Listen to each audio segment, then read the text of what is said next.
terminaste glava, porobuto terminaste. Marco terminaste glava, porobuto terminaste. И започна да им говори с притчи. Един човек насади лозе, огради го с плет, изкопа лин и съгради кула, и го даде под наем на лозари и отиде в чужбина. И по времето на плода изпрати до лозарите един слуга, за да прибере от лозарите плода на лозето. А те го хванаха, биха го и го отпратиха празен. Пак изпрати до тях друг слуга, а те го замериха с камъни, нараниха го по главата и го отпратиха, като го оскърбиха безсрамно. Изпрати и друг, когото убиха, и мнозина други, от които едни биха, а други убиха. Имаше той още един възлюбен син. Него изпрати последен до тях, като казваше: ще почетат сина ми. Но онези лозари казаха помежду си: това е наследникът, елате да го убием и наследството ще бъде наше. И го хванаха, и го убиха, и го хвърлиха вън от лозето. И така, какво ще направи стопанинът на лозето? Ще дойде и ще погуби тези лозари, а лозето ще даде на други.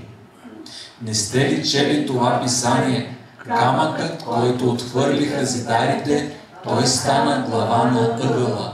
От Господа е това и чудно е в нашите очи. А те искаха да го хванат, но се оплашиха от множеството, понеже разбраха, че за тях казва тази притча, и го оставиха и си отидоха. Амин. 아멘. 최후로 아들을 보내었더니 라는 제목으로 같이 연애 받겠습니다. Нека да бъдем благословени, размишлявайки върху темата, и накрая изпрати сина си.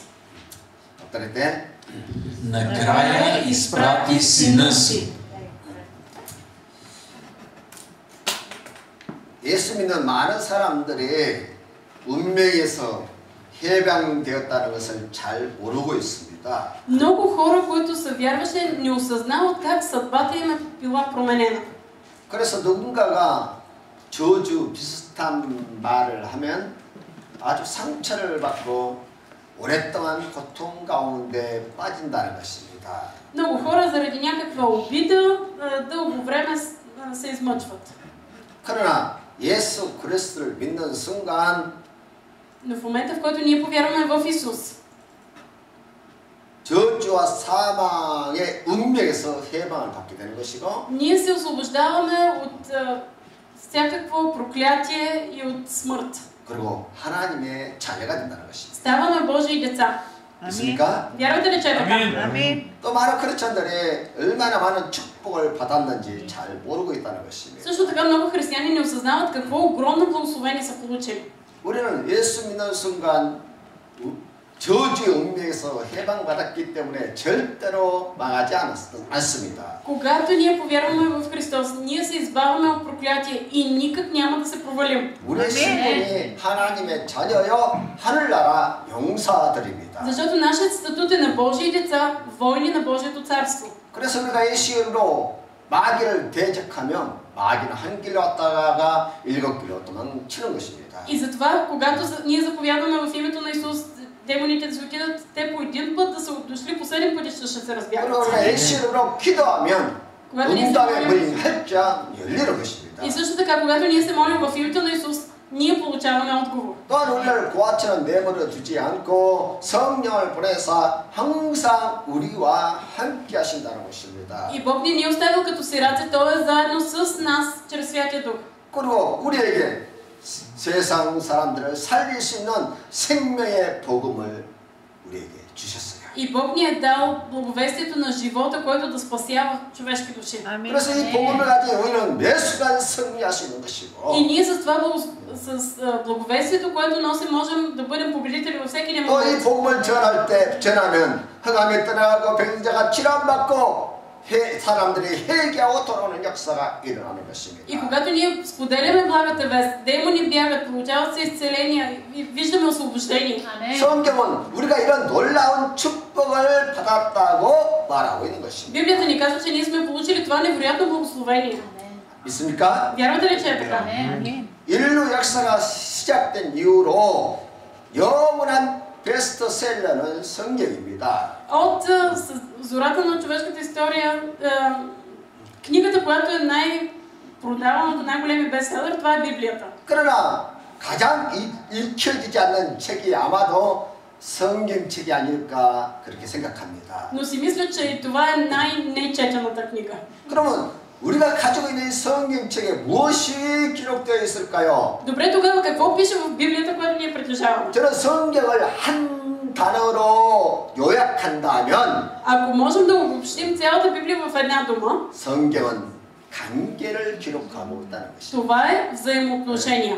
하나님과 사람 사이의 관계를 다루고 있는 책이 바로 성경이에요. Библията е книга, която разглежда взаимоотношенията между Бог и човека. 근데 성경을 보니까 하나님과 사람 사이에 이 사람의 이 관계에 문제가 생겼다고 했습니다. Но виждаме в Библията, че в взаимоотношенията между Бог и човека възникна проблем. 그 이유는 죄가 들어와서 하나님과 사람 사이를 단절시켜 놓았다고 했어요. Навлезе греха, който прекъсна връзката, взаимоотношенията между Бог и човека. 그래서 그 죄를 해결하고 화목시키려고 중보자로 예수 그리스도가 오셨다는 거예요. И затова дойде Исус Христос като застъпник, който да свърже, да направи отново тази връзка цяла. 그래서 성경의 초점은 바로 예수 그리스도에게 맞춰져 있는 И 것입니다. затова фокусът на цялата Библия е Исус Христос. 오늘 본문 말씀은 우리가 잘 아는 악한 포도원 농부의 비유입니다. Историята, която прочетохме днес, е една много известна притча за злите земеделци. 이 비유에서 바로 하나님과 사람과 예수 그리스도의 관계에 대해서 아주 잘 설명하고 있다는 Но 것입니다. тази притча много добре ни показва какви са взаимоотношенията между Бог и човека и между Исус и човека. 첫째로 하나님은 어떤 분인가 설명하고 На 있습니다. първо място тя ни обяснява какъв е Бог. 1절 같이 읽겠습니다. Нека да прочетем заедно първи стих. 네, четире. И започна да им говори с притчи. Един човек насади лозе, огради го с плет, и изкопа лин и съгради кула, и го даде под наем на лозари и отиде в чужбина.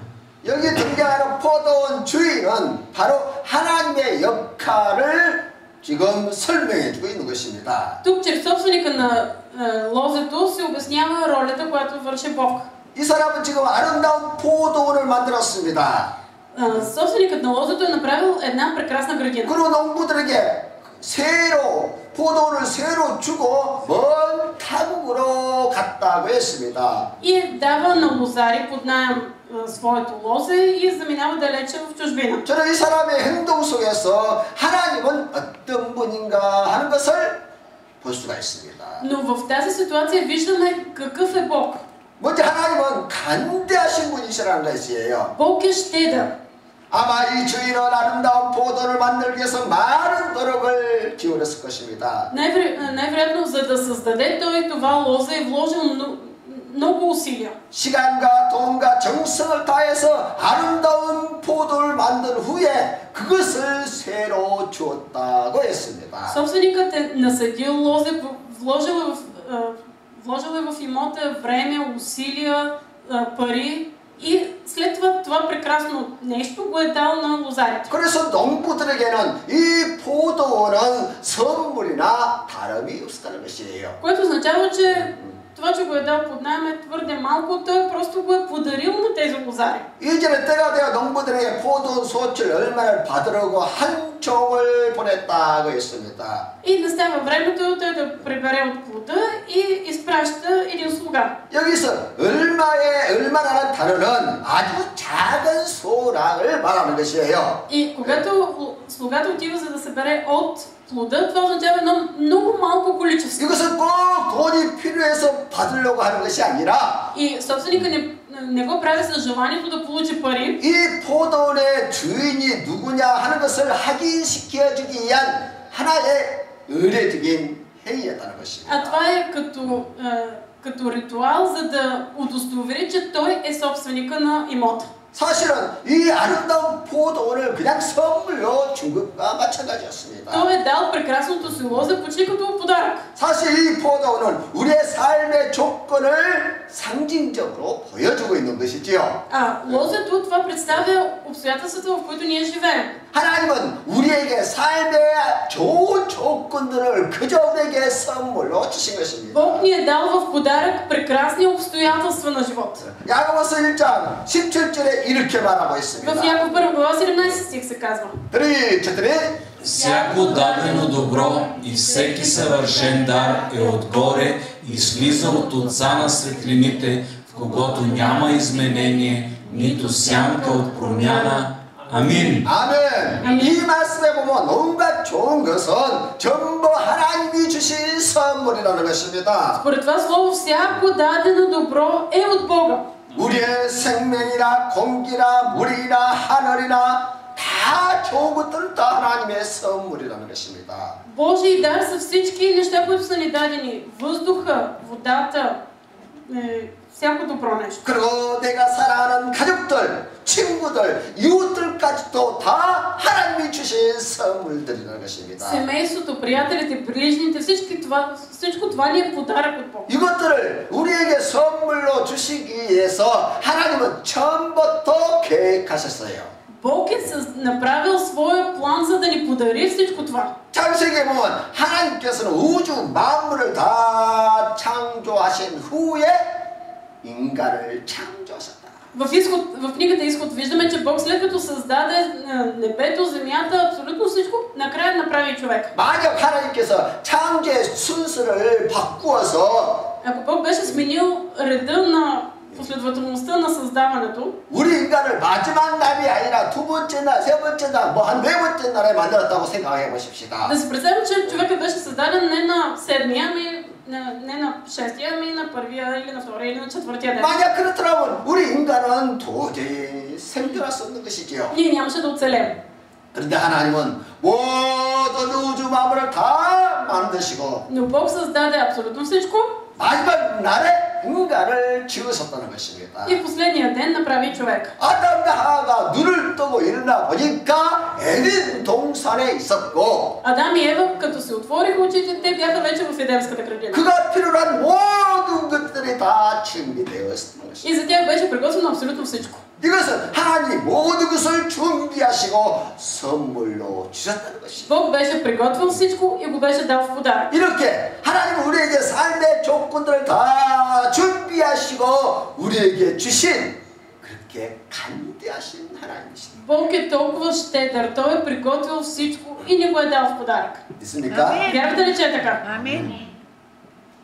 실제로 옛날에 부유한 상인들은 믿을 만한 사람들에게 자기의 농장을 맡겼습니다. Всъщност е имало традиция едно време, богатите търговци са оставили имота си на доверен човек. 그리고 무역하기 위해서 배를 타고 먼 바다를 건너 다른 나라로 갔던 것이지요. И са се качвали на кораб, за да отидат някъде далече да вършат търговия. 여기서 예수님께서 이것을 비유로 말씀하신 의도가 있다는 것이에요. И Исус има една причина, за да разкаже тази притча. 그것은 하나님께서 우리를 믿었다는 것입니다. Желанието на Исус е да покаже, че Бог проявява доверие към нас. 하나님께서 우리를 믿었다는 증거로 삶의 모든 좋은 조건들을 그냥 선물로 받겠다는 거예요. Доказателство за Божието доверие в нас е, че Той ни е подарил абсолютно всички добри условия за живот. 그럼 만약 믿지 못한다면 어떻게 맡기겠습니까? Как би ни дал всичко, ако нямаше доверие в нас? 우리가 살면서 느끼는 갈등 중에 하나가 един от конфликтите, които ние усещаме в живота си, 아무도 나를 믿어주지 않을 때입니다. е когато никой ни не се доверява. 그런데 하나님께서 나를 믿으시고 Но Бог е проявил доверие в нас. 삶의 좋은 조건들을 우리에게 다 선물로 주셨다는 거예요. И ни е дал в дар всички добри условия. 아멘. 아멘. Амин. 하나님께서 우리를 믿고 있다니까요. Бог ни се доверява. 따라하세요. Нека да повторим. 하나님은 나를 믿고 계신다. Бог ми се доверява. Бог ми се доверява. 어스테 내시. Бог ми се доверява. 어스테. Бог ми се доверява. 어스테. Бог ми се доверява. 아멘. 아멘. 아멘. 그 증거가 바로 하나님이 나에게 삶의 모든 것을 맡기셨다는 거예요. И доказателството за това е, че Бог ни е предоставил всичко добро за съществуването. 생명도, 재능도, 재산도 맡기시고 Той ни е доверил живот, доверил ни е имот, доверил ни е 내 사랑하는 남편과 아내와 자식들도 다 주셨다는 거예요. доверил ни е съпруг, съпруга, деца, 이처럼 하나님은 나를 신뢰하고 있다는 거예요. което означава, че Бог има вяра в нас. 아멘. 있습니까? Вярвате ли, че е така? 두 번째, 하나님은 인내하시는 분이시는 거예요. Бог е търпелив. 본문 비유에서 나타나신 하나님은 인내하시는 하나님으로 나타나고 있습니다. В тази притча стопанинът, който е преобраз на Бог, е толкова търпелив. 이제 포도 주인은 때가 되자 농부들에게 소출 얼마를 받으려고 그 종들을 보냈습니다. Когато настава времето за събирането на реколтата, лозарят изпраща свои слуги да приберат част от 아까도 реколтата. 말한 것처럼 어떤 이윤을 받는 것이 목적이 아닙니다. И както ви казах, не с цел печалба. 이것은 주인이 이 포도의 주인이 누구이냐 하는 것을 확인시켜주기 위한 하나의 의례적인 행사라는 거예요. А той го върши просто като акт да утвърди себе си като собственик на имота. 근데 이 포도원에 일하는 사람들이 어떤 반응을 Но 보입니까? какво правят лозарите? 3절에 그들의 종을 잡아 심히 때리고 거저 보냈더라. В трети стих те хванаха слугата, биха го и го отпратиха 어떻게 празник. 그렇게 종을 잡아다가 때리고 그냥 쫓아버릴 수 있습니까? Как е възможно да го хванат, да го пият и просто да го изпратят? 그런데 그 주인이 그런 행동을 보고 어떻게 행동하십니까? Но какво прави господарят, когато виждат? 4절에 보니까 다른 종을 보냈다고 했습니다. В четвърти стих се казва, пак изпрати до тях друг слуга. 그러자 이번에는 그 종을 잡아서 때리고 상처를 입히고 능력했다는 거예요. А този път те го замериха с камъни, нараниха го по главата и го отпратиха. 그럼에도 불구하고 5절에 보니까 또 다른 종을 보냈다고 했습니다. И въпреки това, какво прави собственика? Виждаме в 5 стих, изпрати и друг слуга. 여기서 우리 하나님의 인내를 볼 수가 있는 것이지요. И в това виждаме Божието търпение. 하나님은 너무나 아름다운 것들을 우리에게 다 선물로 주셨어요. Бог ни е дал прекрасни неща в дар. 우리가 그 선물을 잘 사용해서 하나님의 뜻을 이루어가며 살도록 하셨습니다. И Той е направил така, че ние да се грижим за тези неща и да живеем дълго и щастливо. 아멘. 그런데 우리는 그 하나님의 뜻을 무시하고 Но ако ние пренебрегнем Божията воля, 불신하고 불순종하며 살았다는 것입니다. ние сме пренебрегнали Божията воля и сме живяли в неверие и в непокорство. 그리고 하나님의 뜻을 전하라고 보내신 하나님의 종들을 잡아서 때리고 상처 입히고 심지어 죽이기까지 했다는 거예요. Хващали сме Божии слуги и сме ги били, дори сме ги убивали. 이처럼 하나님은 오래 참으시는 인내하시는 하나님이시라는 거예요. Бог до такава степен е дълго търпелив. 믿습니까? Вярвате ли, че е така? 아멘. 참으신 하나님이시기 때문에 우리가 이처럼 하나님의 사랑을 받고 구원을 받게 된 것이에요. И за това Бог ни е възлюбил и сме получили спасение. 할렐루야. 아멘. 하나님이 참지 못했다면 우리는 다 멸망을 심판받아 멸망을 받을 수밖에 없는 것이죠. Ако на Бог му липсваше търпение, ние до сега всички да сме умрели и да сме осъдени. 그런데 하나님은 무조건 오래 참으시는 그런 하나님은 아니십니다. Но Бог е дълго търпелив, но не до край. 하나님은 오래 참으시지만 Той търпи дълго, 그렇다고 해서 그 인내가 무한한 것은 아니라는 것이에요. но неговото търпение не е безгранично. 어느 날 갑자기 하나님의 인내가 끝이 나고 В един момент неговото търпение ще се изчерпа. 그는 인류 역사의 심판주로 등장하시는 것이에요. И той ще дойде като съдия на света. 9절 같이 한번 읽겠어요? Нека да прочетем заедно 9 стих. 네, И така, какво ще направи стопанинът на лозето? Ще дойде и ще погуби тези лозари, а лозето ще даде на други. 주인께서 여러 차례 종들을 보냈지만은 그 사람들은 오히려 박해만 했습니다. Стопанинът изпраща на много пъти свои слуги, но те са изгонени. 그리고 마지막으로 아들까지 보냈지만은 그 아들까지도 죽여버렸다는 거예요. Накрая изпраща и сина си, но лозарите убиват и сина. 그러자 마침내 주인이 오셔서 심판하시는데 노예들을 다 진멸했다고 했습니다. И затова идва стопанинът, който погубва тези лозари.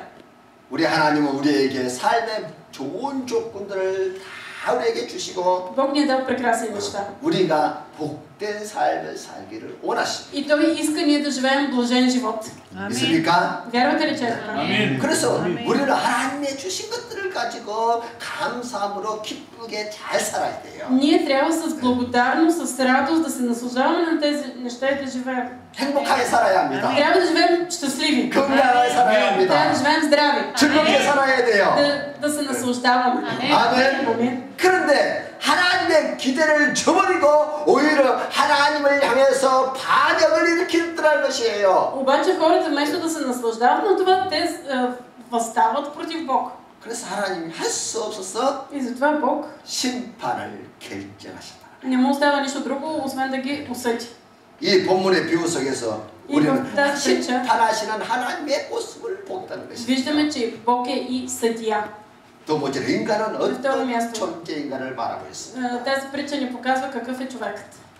본문의 비유에서 인간은 Текста виждаме. 매우 이기적인 존재라고 말하고 있어요. Тук се описва, че човекът е себичен. 우리 인간은 너무너무 이기적인 존재. Хората са много егоистични. 하나님은 이 포도를 포함해서 모든 것을 다 선물해 주셨어요. Бог им е дал, стопанинът им е дал лозето и всякакви други хубави неща. 선물해 주셨다는 것은 우리에게 В подарък. 잘 Какво, какво означава да дадеш на някой подарък? Това е с желанието той добре да стопани 우리 своята. 모두는 관리자고 매니저고 Всички ние сме стопани, управници. 그래서 우리 항상 청지기 정신으로 인생을 살아야 된다는 것이죠. Ние трябва да живеем живота си като настойници. 아멘. Амин. 하나님께서 삶의 모든 조건을 나에게 맡기셨다. Бог ми е дал на мен прекрасни неща. 그래서 우리는 그것을 잘 관리해야 할 책임이 있다는 거예요. Ние имаме отговорност добре да се грижим за тях. 그러면 그 주인이 누구냐면 바로 하나님이신데 Кой е стопанинът? Това е Бог. 그분이 나에게 생명도 주시고 Бог ми е дал живот. 남편과 아내와 자식도 주셨습니다. Дал ми съпруг, съпруга, деца. 재능도 주시고 물질과 시간도 주셨습니다. Дал ми умения, време и 그것을 средства. 우리가 주인의 뜻을 따라서 바르게 관리해야 할 사명이 우리에게 있는 것이. И затова ние имаме призванието добре да се грижим като настойници за всички тези неща. 그런데 Но 이 청지기 관리자의 탈선이 언제부터 시작됐습니까? обаче кога започват хората да бягат от своята функция на настойници? 그것이 내 것이라고 착각할 때부터입니다. Когато се объркат и решат, че това е тяхно. 물론 우리는 그것이 다 하나님의 것이라는 당연한 진리를 다 알고 있습니다. Да, всички ние знаем, че всичко е Божие. 그러나 그럼에도 불구하고 우리는 사람들은 그것을 내 것으로 만들기 위해서 음모를 꾸민다는 거예요. Обаче хората създават план, решават, че да си присвоят всичко това. 실제로 한번 같이 읽겠어요? Нека да прочетем заедно 7 стих. Но онези лозари казаха помежду си: това е наследникът. Елате да го убием и наследството ще бъде наше. 이것이 하나님의 것이 아니라 내 것이다. Това не е Божие, това е мое. 하나님의 것을 끊임없이 내 것으로 만들고 싶어하는 것이지요. Хората непрекъснато се опитват Божието да го направят свое. 우리는 이 진실을 다 알고 있지만은 Всички ние знаем тази истина. 이것이 내 것이라고 자꾸 주장하고 싶어하는 것입니다. Обаче имаме тенденцията непрекъснато да твърдим, че нещата, които притежаваме, са си лично наши. 이런 이기적인 모습이 우리 모든 인간에 다 있어요. И всеки един човек го има това качество. 그래서 이런 인간의 모습을 잘 보여주는 Тази 비유가 притча, 있는데 има една притча, която много ясно ни показва тази човешка черта. 어리석은 부자의 비유를 여러분들은 알고 있을 것입니다. Сигурно добре знаете притчата за глупавия богаташ. 어떤 농부가 열심히 씨를 뿌리고 갖고 와서 가을에 큰 수확을 거두게 됐습니다. Един земеделец е усърден в работата си, сее и на есен пожънва голяма реколта. 이 농부는 현재 가지고 있는 곡간으로서는 곡간 이 창고를 통해서는 도저히 이 곡식을 다 저장할 수가 없었습니다. И вижда, че в житниците не може да побере цялото жито. 그래서 곡간을 더 크게 만들어서 Затова прави още по-големи житници. 곡간마다 곡식으로 가득 채워넣습니다. Напълва ги с зърно. 그런 다음에 그가 자기 영혼을 향해서 이렇게 고백을 합니다. И след това казва на душата си: 내 영혼아, 이제 여러 해 쓸 물건을 쌓아두었으니 평안히 먹고 마시고 즐기자. Душо, имаш много блага, натрупани за много години, успокой се, яш, пи и се весели. 그러자 그때 이 하나님께서 것은 뭐라고 말씀하셨어요? Какво му казва Бог? 어리석은 자여, 오늘 밤에 내 영혼을 내가 가져가느니 그러면 내 것이 누구 것이 되겠느냐? Бог му каза: глупако, от тази нощ ще ти изиска душата, от това, което си приготвил, чие ще бъде? 여러분, 이 비유의 핵심이 뭐예요? 핵심? Коя е основната тема на тази притча? 그것은 소유꾼의 문제라는 거예요. Проблем с притежанието, с 주인이 собственикът? 누구냐는 것입니다. Кой е собственикът? 여러분의 목숨이 누구 거라고 생각하십니까? Как мислите, чи е живота ви? 여러분들이 가지고 있는 손에 가지고 있는 것들이 누구 것이라고 생각하십니까? Чии са нещата, които имате? 남편이나 아내나 자식이 누구 것이라고 생각하세요? Чии са съпругът, съпругата или децата? 오늘 자꾸 내 것이라고 Ние 주장하지요. все твърдим, че те са наши. 그러나 Но 죽는 순간에 내 것이 아니라는 것을 그때서야 인정하게 되는 것이죠. едва в момента на смъртта си ние признаваме, че не са били наши. 사람은 빈손으로 왔다가 떠날 때는 빈손으로 가는 거예요. С празни ръце идват, с празни ръце се тръгват. 아무것도 가져가지 Нищо не могат да отнесат. Нищо. 그래서 하나님은 И затова Бог 가끔 자기의 하나님 자신의 소유권을 확인시켜주기 위해서 뭐? 종들을 보내 종들을. от време на време изпраща слуги, за да потвърди, че той е собственикът. 종들을 보내서 가서 세금을 받아와라, 세를 받아와라. И изпраща своите слуги и казва: съберете наема от прихода.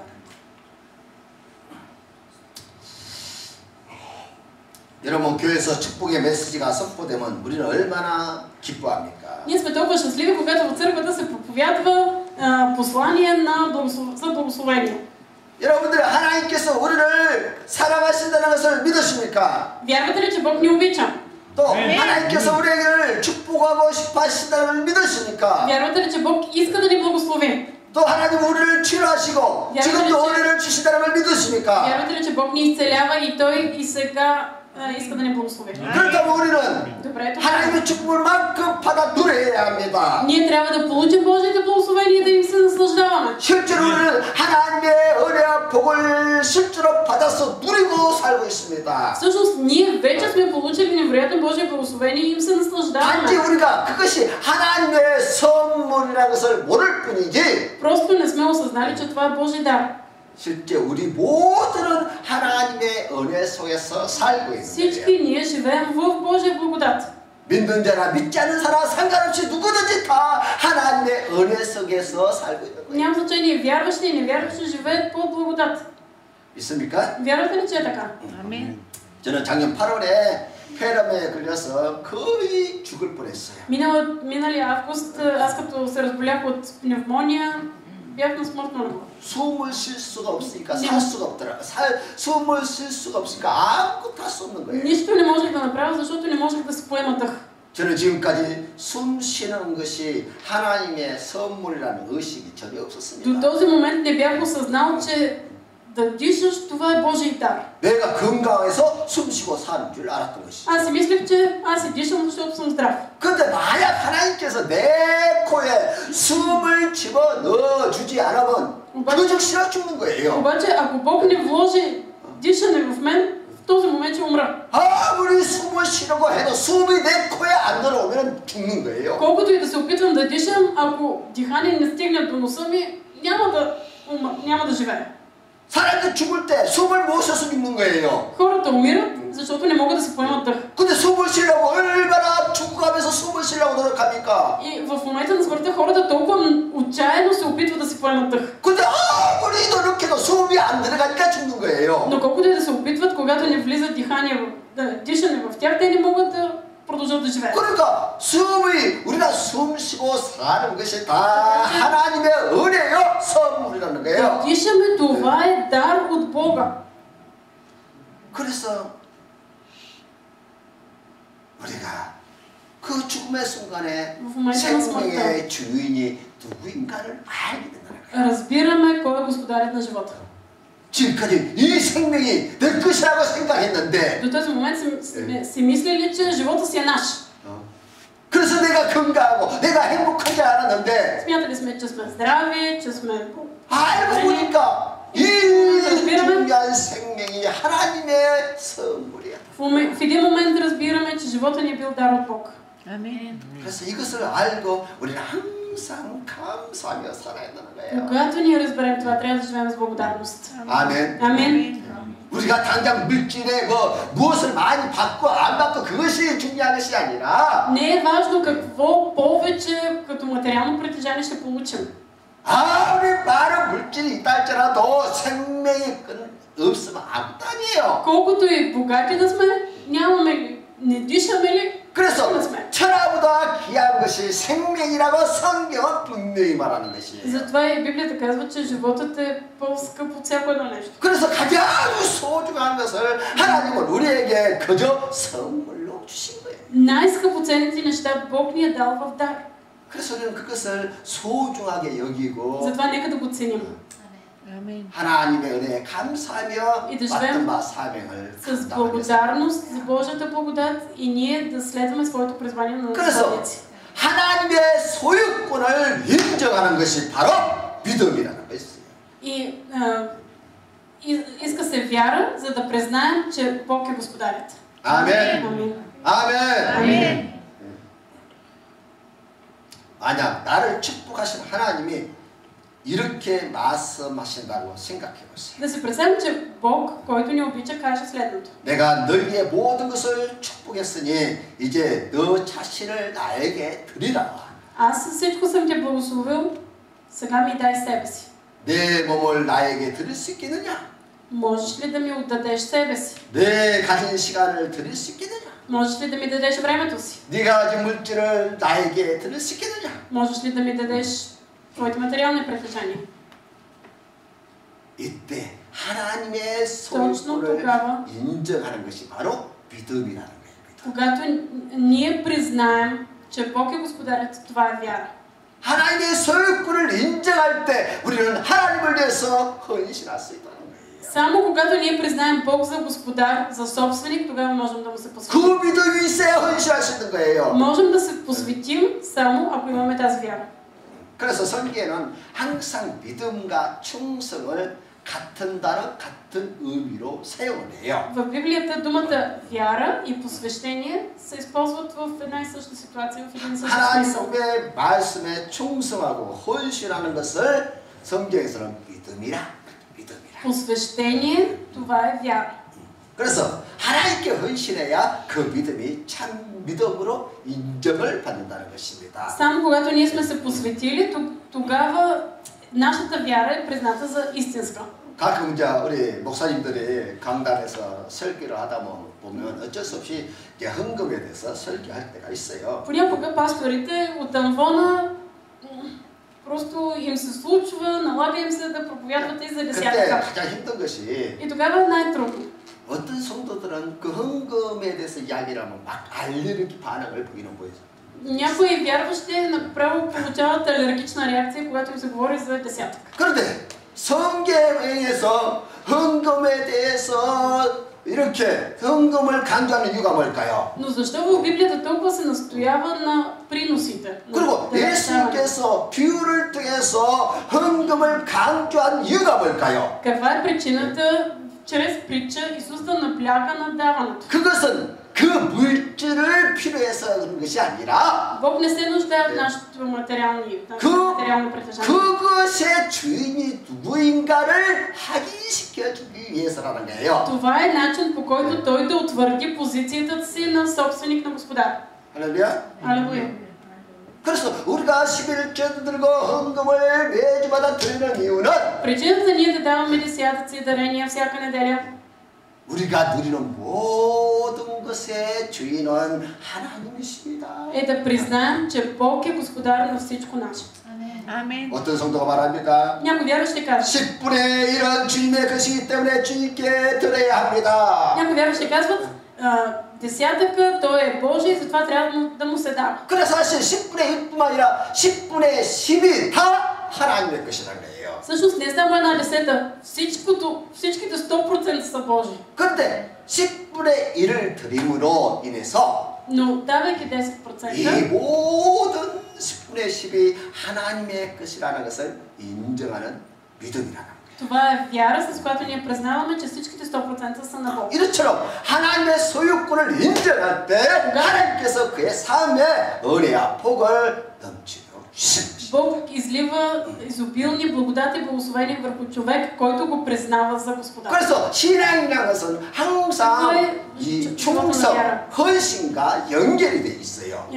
Вярата, доверието и посвещението, те са обвързани. 어떤 성도가 말합니다. 목사님, 내가 주일날 열심히 예배에 참석하고 있습니다. Някои вярващи казват, пасторе, аз всяка неделя съм стриктен в църквата. 내 바쁜 스케줄도 멈추고 주일날 교회에 와서 예배 드리는 것이 얼마나 힘든지 아십니까? Ами ти, пасторе, разбираш ли, аз съм толкова заед, обаче се пренареждам графика, за да мога да присъствам в неделя на църква. 그리고 나는 열심히 헌금을 드리고 있고 Освен това, давам и десятък. 또 11조를 드리려고 항상 힘쓰고 있습니다. Винаги се старая и дарения да давам. 하나님께 이만큼 하면 되었지 더 이상은 요구하지 마십시오. Аз вече съм дал каквото мога, не изисквай от мене, пасторе, повече. 아마 이것은 현대를 살아가는 우리 크리스찬들의 대부분의 모습이라고 생각할 수 있습니다. И мисля, че така са повечето християни днес. 그러나 No. 그 모습 뒤에는 우리 인간의 이기심이 숨겨져 있다는 거예요. човешки егоизъм. 모든 것을 내 것으로 만들려고 하는 이기심이 Желанието всичко да бъде на човека. 그러나 진정한 믿음은 Но истинската вяра е 하나님 그 소유권을 하나님 것이라고 인정할 때 да признаеш, че Бог е собственик. 하나님은 그것을 참 믿음으로 보신다는 거예요. И Бог вижда това като истинска вяра. 그리고 우리 인간은 반역을 일으키는 그런 존재라는 것입니다. Хората също така са и предатели. 여기 보니까 소량의 세금을 받기 위해서 그 종들을 보냈는데 어떻게 그들이 대접을 했습니까? Слугите отиват за да съберат едно много малко количество. Но какво правят хората? 3절에서 저희가 종을 잡아 시비 때리고 거저 보냈고 Какво направиха за слугата? Те го хванаха, биха го и го отпратиха празно. 4절에서 다른 종을 보내었으니 그 머리를 상하게 하고 능욕하였고 В четвърти стих пак изпрати до тях друг слуга, те го замериха с камъни, нараниха го по главата и го отпратиха. 또 5절에 보니까 다른 종을 보내었으니 그들이 그를 죽였다고 했습니다. Изпрати и друг, когато убиха. 바로 이것이 반역이라는 거예요. Това е предателство. 지금도 전 세계 곳곳에서 하나님의 종들이 나가서 생명의 복음을 전하고 있습니다. Сега на много места по света има Божии служители, които отиват да проповядват. 중국에서 한국 선교사들이 나가서 복음을 전하다가 대부분 다 추방당했어요. повечето корейски мисионери, изпратени в Китай, са изгонени от страната. 또 아랍권 나라에서 선교사들이 가서 복음을 전하다가 대부분 다 순교를 당했습니다. Мисионерите, изпратени в арабските страни, повечето от тях загиват. 히브리서를 보면은 이런 Книгите 내용이 Евреи 시작됩니다. започва със следния стих. 하나님이 옛날에 여러 선자들을 통해서 여러 모양으로 우리에게 공고하셨다. Бог ни е говорил чрез различни пророци.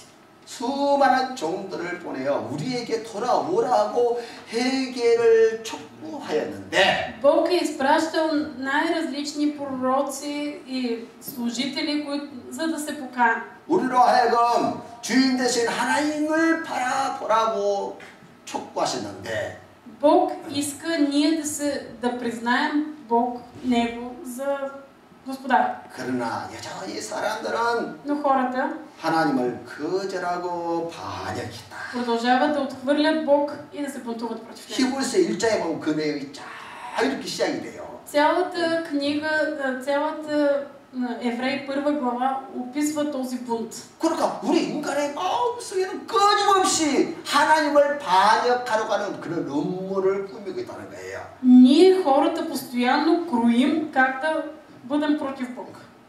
아담의 후손이 우리 마음속에는 그런 마음이 항상 숨어 있어요. Ние, които сме наследници на Адам, непрекъснато имаме тази склонност. 이것이 우리 인간의 타락한 모습이라는 것입니다. Това описва нашето грехопадение. 세 번째로 예수님은 어떤 분이신가? Кой е Исус? 6절 같이 읽겠어요? Нека да прочетем заедно 6 стих. 그래. Имаше той още един възлюбен син. Него изпрати последен до тях, като казваше: ще почетат сина ми. 최후의 아들을 보냈다고 했습니다. Накрая изпрати сина си. 바로 그 아들이 예수 그리스도이십니다. Това е Исус Христос. 예수님은 종들 중에 하나가 아니라 하나님의 아들이에요. И това не беше просто един от слугите, това беше неговия син. 그가 종의 모습으로 이 땅에 오셔서 종의 사역을 했지만 Исус дойде на тази земя като слуга. Той дойде да служи. 그의 본질은 하나님의 사랑받는 아들이라는 Но 것입니다. всъщност беше възлюбения Божий син.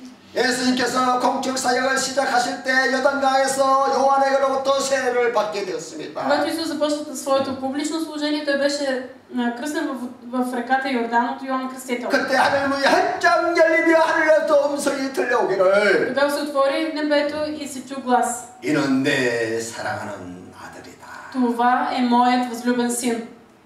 아멘. Амин. 예수님은 사랑받는 하나님의 Исус 아들이라. е възлюбеният Божий син. Амин. 이스라엘에서는 아직도 예수님을 선지자 중에 한 사람으로 보고 있습니다. В исляма все още смятат Исус за един от пророците.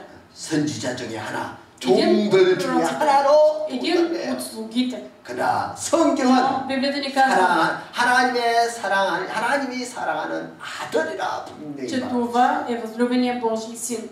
그 아들이 이 땅에 오셔서 고난받으시고 Синът дойде на земята, той пострада 죽음을 당할 것을 예언하고 있다는 것입니다. и умря. И Библията пророкува за всичко това. 7절 8절 같이 읽겠어요? Нека да прочетем заедно 7 и 8 стих. 그래. Но тези лозари казаха помежду си: това е наследникът, елате да го убием и наследството ще бъде наше. И го хванаха, и го убиха, и го хвърлиха вън от ложето.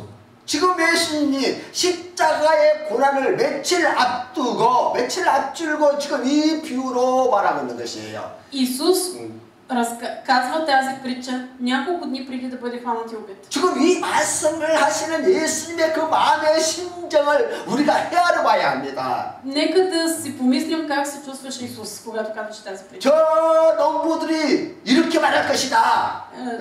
Той предрече, лозарите ще си кажат това. 그가 상속자니 그 아들을 우리가 죽이자. Той е наследника, затова нека да го убием. 그래서 그 유업을 우리가 다 차지하자. И наследството ще бъде наше. 그래서 그 아들을 잡아 죽이고 포도원 밖에 던져버렸더라. И затова те хванаха, убиха наследника и го хвърлиха вън от лозето. 그러니까 예수님은 지금 며칠 후에 있을 십자가의 고난과 죽음을 바라보면서 이 비유를 말씀하시다. Исус казва тази притча, знаейки, че само няколко дни по-късно той ще бъде хванат и убит. 사람들로부터 버림을 받고 침뱉임을 당하고 모욕을 당하고 매를 받을 것을 아셨습니다. Той знаеше, че хората ще го бият, ще го отхвърлят, ще го плюят. 그리고 십자가를 짊어지고 사람들 사이를 지나서 골고다로 올라갈 것을 다 하셨습니다. Той знаеше, че ще поеме кръста и през тълпата ще премине, за да стигне до 두 хълма. 손과 두 발에 못에 박히고 십자가에 매달려 사람들의 구경거리가 될 것이고 Знаеше, че ще стане зрелище за хората, като му пробудат с пирони ръцете и нозете. 약골의 창에 찔려서 온몸에 물과 피를 쏟는 고통을 당할 것을 다 하셨습니다. Знаеше своето страдание, знаеше как копие ще пробуде ребрата му и ще изтекат оттам. 그리고 주님은 이렇게 신음하면서 죽어가는 자신의 모습을 미리 보시고 Исус 이 знаеше всичко това 비유를 설명하시다. предварително и той каза тази притча. 주님은 이렇게 십자가의 고난의 무게와 깊이와 고통을 아신 것입니다. Исус знаеше страданието, което ще понесе. 그리고 이 비유는 이것으로 끝나지 않고 Но тази притча не свършва тук. 죽음에서 부활하신 것을 이렇게 예언하십니다.